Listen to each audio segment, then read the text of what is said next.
listening to the Retail Razor Show, where your expert hosts and their guests cut through the clutter in retail and retail tech to shape the future of retail. Hello and welcome to a special Season 2, Episode 10, Part 4 of the Retail Razor Show. This is the fourth in our multi-part series recorded live and in person at the NRF 2023 show in January. I'm your host, Ricardo Belmar. And I'm your co-host, Casey Golden. Welcome to the Retail Razor Show, retail's favorite podcast for product junkies, commerce technologists, and everyone else in retail and retail tech alike. And once again, for this special bonus, welcome NRF fans to our Hot Take hashtag NRF Live miniseries. So Casey, we are here again with our podcast crossover event with Jeff Ricardo and the This Week in Innovation podcast. And thanks to our sponsor, Avanade, we were able to record this series live and in person at the NRF show in Avanade's fabulous lounge space overlooking the main expo floor. A big shout out to our friends at Avanade for giving you and Jeff such a great space to record from. They know how to get things done. Absolutely. So let's dive right into this week's discussion. Casey, when I say micro-fulfillment to you, what do you think of? And what would you say if I said micro-fulfillment specifically for dense urban locations? Quick and smart fill-ins for your best sellers so you don't miss out on a sale. Well, I think you're going to be fascinated by this discussion with our special guest, Gonen Gershuni, the VP of Sales at 1M Robotics. I have to say, when Jeff and I sat down with him in the lounge to talk about how they're transforming micro-fulfillment, especially for dense urban areas where, let's face it, you don't expect to find a lot of available space for really large micro-fulfillment centers. And yeah, I know it sounds kind of odd to say large micro-fulfillment centers, but that's the way it goes. But 1M Robotics, they're talking about a fully automated micro-fulfillment center that's basically the size of a shipping container. And did I mention they can easily convert it into a fully automated store that's customer-facing? We're going to hear about a lot of different possibilities and configurations of this technology.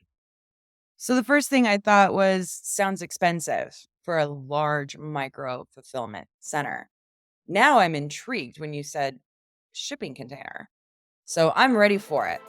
And you know how much I love powering the future of e-commerce, and this sounds like something really interesting to help those use cases. Yeah, I 100% agree. So let's jump right in and listen to Jeff and my discussion with Gonen from 1M Robotics.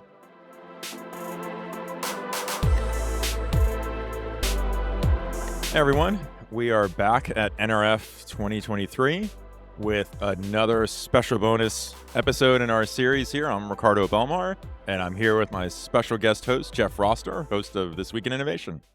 Ricardo, how are you doing today? I am doing great. A little tired at this point after I lost track of how many days this is again. We start each of these sessions trying to remember, where are we? Yeah. What are we doing? How far into the event are we? And I guess that says it's kind of back to normal, because in a normal NRF, I'd be lost by the time we get to the end. I can see the finish line. Yeah, I can see it. I can feel it. We're running through the tape, and what a tape it is to run through. What an amazing week. Couldn't be prouder of NRF, the industry, the tech community. They showed up strong energy. Literally at the end of the show, and they're still laughing. Some of your colleagues at Microsoft are toasting. I noticed you've given up the champagne toast, just so you know. I'm not sure I would have done that. I know. But, I know. So just a fantastic deal. Excellent all around. Could not be happier, could not be prouder of the industry. Yep, I agree. And to that end, we are fortunate enough to have another special guest. So we're joined here by Gonen Gershuni of 1M Robotics. And Gonen, I think we're just going to jump right in. First of all, I'm super excited that we've got some time with you here to record. But why don't you go ahead and introduce yourself, tell us a little bit about your background, how 1M Robotics came to be, and what your solution is, how you're helping retailers, and give us the scoop on that. Sure. So, Ricardo, Jeff, thanks so much for this opportunity. Couldn't be more excited to be here with you today. What an amazing stage this is. I mean, NRF back, larger, bigger than ever. And this is an amazing facility. Well done for the NRF crowd. A bit about myself. Gonen Gershuni, VP Sales at 1M Robotics. I joined the company a bit under a year and a half ago. Prior to that, I worked at another successful Israeli startup called Bring. They are also here. Shout out to the Bring team. You guys are rocking it. I met them. I bumped into them. Yeah. So the only company that actually had a bottle of wine that we toasted while we were talking. That's a first. Now I've had people at happy hour bring not in the middle of the day, so that was a fun interview. It's always happy hour at Israeli startups, and Israelis like to party, so it's a great company. I worked at Bring for about 5 years in various sales roles, from business development to global partnerships, sales, overseeing various strategic initiatives. So this gave me, I would say, a very rich and deep understanding and background on e-commerce, last mile fulfillment, and all that entails. Prior to that, I was in performance marketing for about 3 to 4 years. So for the better part of the last decade and a bit more, I've been in various high-tech companies at various life cycle stages, and very proud to be at 1M Robotics today. In a nutshell, 1M Robotics is a startup that's focused on automating hyper-local logistics infrastructure. It's a mouthful, but this pretty much means that we are creating urban facilities for last mile fulfillment that are leveraging automation and robotic technology to alleviate the main pain points of last mile. Those are mainly two challenges: unit economics and scale, operating at scale while remaining ROI positive. And I think that was a mouthful, but I'm like it so far. So let me ask you this: give us a little more, go down another layer, and tell us how you're doing that. Okay, great. So let's first start with a quick background story, or the origin story, as I like to say in comics, of 1M Robotics. 1M Robotics was founded by co-founder and CEO Eyal Yair and co-founder and COO Rui Tuval. Eyal is a seasoned entrepreneur, having led various startups. This is his fourth. 2 were sold. 1 was less of a success story, but nonetheless a great experience to be had. And he brings a wealth of experience in sales, business development, and other related functions. Rui Tuval, co-founder and COO, brings a rich background in robotics, photonics, and other related material handling. The two collaborated as they got together to identify the main needs in last mile fulfillment infrastructure. And they saw that micro-fulfillment, or just about any other large-sized facility leveraged today, that's a hotly contested field, a red ocean as it's typically called, meaning tons of competition, tons of players operating in the space, and they're all great, formidable companies addressing some major pain points, but not last mile fulfillment, not rapid delivery. They are at best able to offer what's called same day. Order today, receive it later in the day toward the evening time. At best, again, most of the time it's next day. But really they saw a major gap when it came to rapid delivery. And when we say rapid delivery, yes, it can be the quick commerce type of delivery increments of 30 minutes and below, but it's just about anything below 2 hours. And that was a really blue ocean with tremendous opportunity and a major need from just about any retailer and CPG brand looking to address or to reach their customers in a closer and faster, timely manner. So they saw that there was zero automation in that space. And that's how they decided to form this company, to create urban facilities that are way smaller. So we're talking about facilities that are about the size of a standard store, convenience store, etc. So think somewhere along the lines of hundreds to thousands in the few of square feet. Okay. So I take it then based on the size, right? When I think of micro fulfillment, I think of a larger format, large store, not the size of a distribution center or fulfillment center, but something smaller than that. So clearly larger form factor than you're talking about, which I guess makes it difficult to put that in an urban environment because it's hard to find that large space. So is the idea here then that by doing this in that smaller format, you're able to get a higher density in an urban environment for someone that wants to do this kind of rapid delivery? It's twofold. First of all, spot on. Physically, it's very challenging to place a micro-fulfillment center in a dense urban metropolitan area. Think downtown Manhattan. It's impossible. Right. Authorities wouldn't allow it. It's very costly, and it would create lots of friction because those facilities are predominantly not 100% automated. Now, let's take a facility that's about the size of a standard 7-Eleven store. Micro-fulfillment operators would not take such a project on. It's too small for them, and they also would have to adopt their technology solution to fit inside a way smaller form factor. And this is where we come in with our technology innovation. We're able to fit into very densely populated urban metropolitan areas and locate or deploy our facilities within a very small retail footprint. By introducing automation, we're able to also do two things. For one, expedite workflows, alleviate the pain of the human workforce, And in doing so, also completely eliminate shrinkage, human error, and other related challenges. So how automated are we talking about? Are you saying this is a fully automated facility? There's very light to no human touch required? So we have two types of solutions, two types of installments, or two types of systems, as we call them. One, an autonomous lights-out facility. And that, as you said, Ricardo, is 100% lights out. An end-to-end automated facility.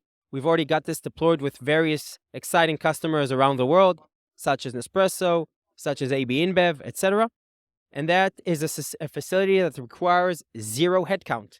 A customer places an order on an online channel, and then our system does everything: picking, packing, and pushes out an order for a delivery guy to collect or a customer pickup.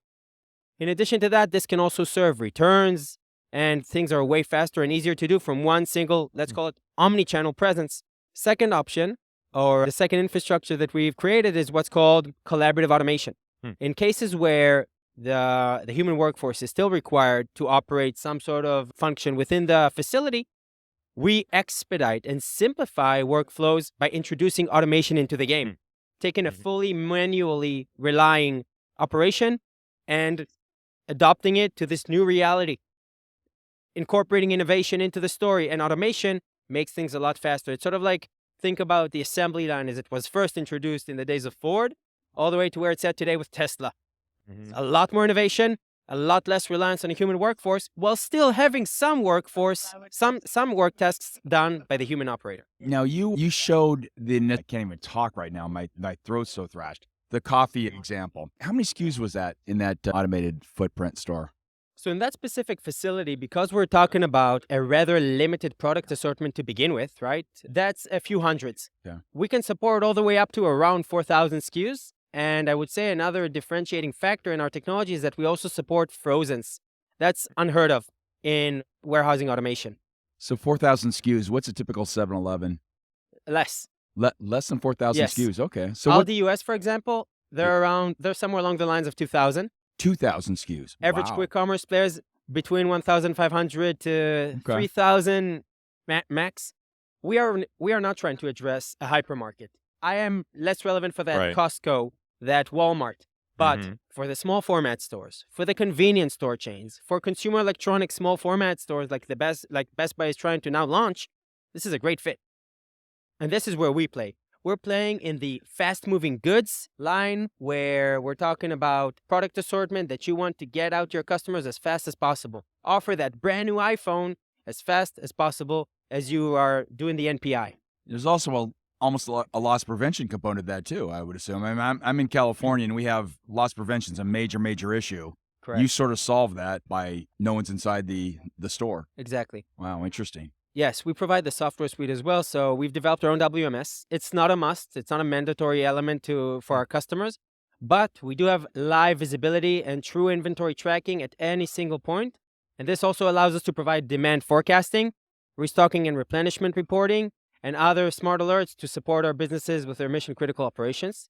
I would also add that shrink is a major pain point, because at the end of the day, when we're talking about consumer electronics, we are already working with some leading Apple distributors globally. And in many markets, the product that is being sold might be more costly than the human workforce, one single human employee.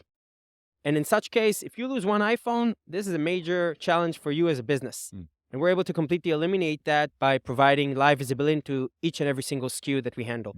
That's so interesting. Wow. How many deployments do you have of that example where it's literally, I mean, it's automation, but I mean, it almost feels like a giant, kiosk. Yeah.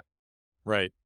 So you've touched on an important point. Our system comes shipped in a container-sized form factor, meaning we use standard shipping containers to ship our systems globally by land or sea.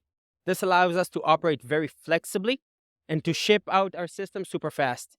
In addition to that, we can deploy the system just about anywhere, either as is, as a standalone unit within the container, and then it's a great way to address smaller towns, rural areas, and also deploy this next to a venue or wherever. Second option is to remove it from the container shell and just place the system as is within a retail facility, within a retail real estate. In such case, it takes us about under 2 hours to deploy inside of a facility. So it's an off-the-shelf solution with almost with near zero launch time. So this for a business is a game changer. Yeah. So you are in fact an automated store. Yes. I didn't realize that. Yeah. But I think that's also a very. I mean, you're a really automated store. I mean, because you're not even. I guess the difference is, some of the examples we look at. I don't want to say which vendors, but I mean, you walk into the store, you pick it up, and right. So shop and go, or however you want to say it. You're not. I'm obviously not getting into the store, which makes you a perfect loss prevention scenario. Correct. But I would add though that in some cases, for example, let's think of Walgreens. Okay, they work with Verizon. Verizon effectively gives them a store within a store, right? A designated section that's purely the product assortment that Verizon is selling at a Walgreens. We can also incorporate our system directly into a retail facility. So, for example, we can be talking to a retailer, and he might be thinking, okay, how do I utilize this within my existing real estate network? They can just allocate or designate a specific zone for us to automate, and then they can have 1/3 store automated for e-commerce orders and deliveries and customer pickups, and the other part be experiential. Have the customers, the walk-in traffic roaming around the store, doing their purchases. Nothing is interrupted, and this allows me to avoid that friction of couriers coming in, flocking into the store, while also having walk-in traffic roaming around. Interesting. But so you have lots of different ways in that you can operate, because I'm assuming because of the automation, you could also operate in a truly, totally dark, you mentioned before, a lights out mode, right? Where completely standalone, everything is packaged up. You just have whoever's doing the delivery basically picks it up. Yes. Right. I would also add that because it's an automated robotic mechanism, we're able to also leverage, I would say, expansion dimensions. What I mean by that is that if, for example, the ceiling height within retail facility is around 4 meters, we're able to expand, going higher, longer, or wider, accommodating the needs or the challenges and constraints of the actual retail facility. So let's say it's an L-shaped facility. The system can be expandable to accommodate and to maximize on storage capacity. And in doing so, we can cover more SKUs. We can reach higher, wider, longer, whatever, some specific areas where a human operator, simply put, would not be able to reach. I'm not 4 meters tall. I wish I was. Right. Maybe I'd have a promising NBA career. Right. Right. See, there's a lot of flexibility, obviously, in the form factor you can take and how you support a given retailer. So, and I guess that's the differentiator then for you versus other, because like you said at the beginning, there's so many other micro-fulfillment players, but they're all geared around the much larger form factor where almost each location is like a custom build out.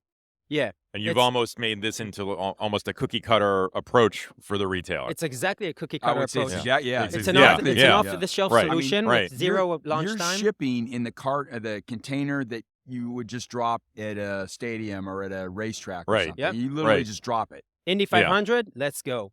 Yeah. You want to do this on There's somebody already there, though. No problem. You're right. Yeah. But I think it's 3 main differentiators. It's size, scale, and the fact that we're off the shelf. Size-wise, again, we can work in practically a way smaller facility that's about the size of a standard convenience store. Scale, because the system is off the shelf, this means that it can be deployed in 0 time and can easily be deployed in many, many more locations. It's practically something that can easily be duplicated to address more crowds, reaching more customers. And third, it's an off-the-shelf offering so that we are able to mass produce these systems and be up and running faster. Just to give you some general understanding on the micro-fulfillment space, a traditional facility requires around a year to just launch one single site. It costs in the millions. Yeah. And it requires a lot of on-site construction. Right. Here we're talking about a plug-and-play offering that costs a fraction of the price at an OpEx commercial model, meaning the customer is only paying us a monthly usage fee, no installation fee, no hidden costs, nada. It's way faster and easier to adopt. I think that it's pretty much an adoption or an adaptation of a SaaS model on a hardware and software base. Wow. It's an adaptation. That's an interesting model. I know. We're Ricardo and I both looked at each other, and after 5 days of exhaustion, that perked me up a lot. That's really interesting. Yeah. I didn't realize in the demonstration you're literally an autonomous store. Yeah, I got the whole pick and pack or thing, but boy, that's a whole interesting scenario to say the least. I think that the retail angle is clearly a very strong one for us in terms of product market fit.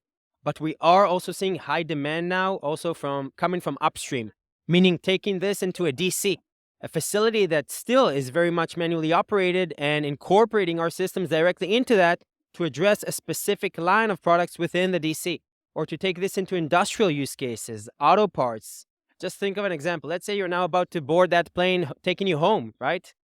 Right now, there's a maintenance issue. They're putting out a real-time request, right? Calling the maintenance crew to bring that missing part, even a tiny screw. Any single minute of delay is now costing millions to the airline. Customers are now frustrated. They're annoyed. They're gonna demand compensation.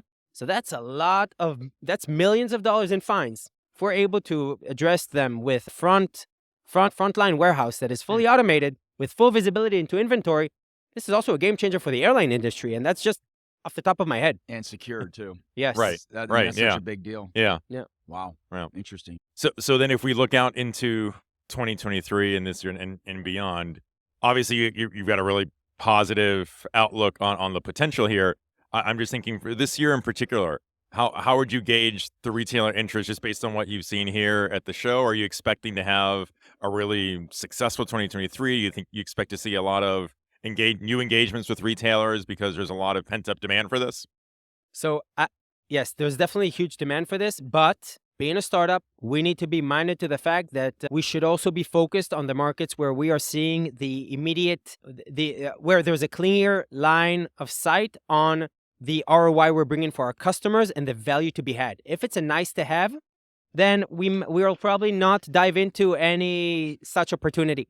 We're mainly addressing the businesses that have an immediate need for this, whether it's driven in terms of their customers demanding faster service, whether it's because of the tight SLA that they're promising to customers and are failing to meet, or various other parameters. I would say that the immediate sectors that we are addressing are those in retail where there is a urgency for the product to be had, and also an understanding on the retail side that automation is their way to go forward, their future for the business. We're not trying to replace an existing warehousing automation technology stack. On the contrary, we are happy to work alongside an MFC because we are not replacing them. It's an additional node in their supply chain, and we see this as an ecosystem play. We're partnering up with additional players such as Microsoft powering their tech stack, such as SAP maybe, or any other player, is an additional part in this holistic approach. Wow. Yeah. Very interesting. Really fascinating. Wow. Looking forward to seeing how this plays out for you this year. Yeah, this is exciting. When are you guys coming to either Israel or either other deployments? You got to invite me. I'd come in a heartbeat. Okay. We need to check two things first. Number one, that you are open to having lots of hummus. Number two, that you're open to drinking any time of the day. Yeah. I think we've got those two covered. So yeah. So funny story on that. I've never ever liked eggplant. Okay. And well, you'd have to see how Americans cook eggplant. And I got to Israel, and we're having. I mean, I've never seen more hummus in my entire life, and I'm eating this, and I go, wow, what is this? And the waiter comes and says, well, that's baba ganoush. I go, what's baba ganoush? I love baba ganoush. It's eggplant. Yeah. I'm with you, Jeff. Wonderful stuff. I'm not a fan of eggplant. Eggplant is my nemesis, my arch nemesis. But I'll eat baba ganoush all day long. I like saying it. I like eating it. So that is an offer I will gladly accept. Okay, sounds good to me. Yep, that'll work. All right. Well, Gonen, thank you so much for joining us. This has been another really special learning experience, I think, for us to hear about what you're doing, and this is really fascinating. I'm looking forward to seeing how this grows. Ricardo, Jeff, thank you so much for this opportunity. I've been following your show for a long time now, and I love your work. Keep up your amazing energy and pretty much driving innovation across retail through your thought leadership. It's wilting, but we'll rally when we get home. That's right. That's right. After we recover and rest from this event. Special thanks to Microsoft for startup, Sheesh and Ricardo for what you've done up here. We're up in this beautiful suite overlooking NRF, and there have been a parade of startups that have come through, and you've just done a fantastic job. So well done, Microsoft and Sheesh. Looking forward to seeing more what you do going forward. Yep. And then I'll also add another special thank you to Avanade for having made this series that we did possible by graciously letting us use some of your space and helping us being quite flexible on the timing and our ability to react quickly to use this. So thanks to both groups for helping us out on this series. Absolutely. Just to chime in, thank you also. I'd also like to thank Microsoft, our close partners, for their amazing work. Shish and the rest of the team, you guys are phenomenal. Keep driving the industry forward with your forward thinking, thought leadership, and amazing work. And thank you, Ricardo and Jeff. Excellent. Excellent. Thank you. Safe travels.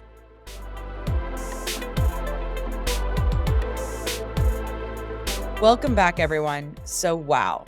Talk about endless possibilities with something that started out as just a small form factor micro-fulfillment service. I mean, I can totally see this being integrated into other stores in urban geographies and maybe by e-commerce brands trying to offer rapid delivery. So much opportunity here. Yeah, it's like I previewed at the start. Gonen goes through a number of use cases that I just wouldn't have thought of as micro fulfillment as the solution for those. When you think about it, I can really see these guys taking off and being very successful.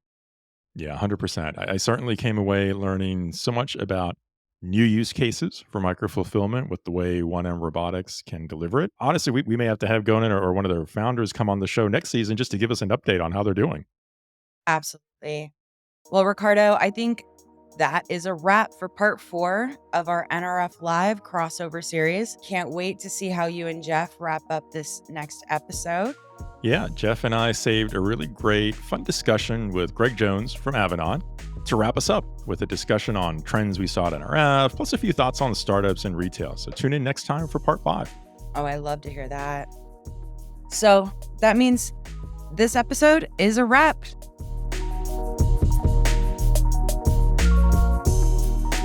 If you enjoyed our show, please consider giving us a 5-star rating and review on Apple Podcasts. Remember to smash that subscribe button in your favorite podcast player so you don't miss a minute. Want to know more about what we talked about today? Take a look at the show notes for handy links and more deets. I'm your co-host, Casey Golden. If you'd like to connect with us, follow us on Twitter at KCC Golden and Ricardo_Belmar, or find us on LinkedIn. Be sure to follow the show on Twitter at Retail Razor, on LinkedIn, and on our YouTube channel for the latest updates and content. I'm your host, Ricardo Belmar. Thanks for joining us. And remember, there's never been a better time to be in retail if you cut through the clutter. Until next time, this is the Retail Razor Show.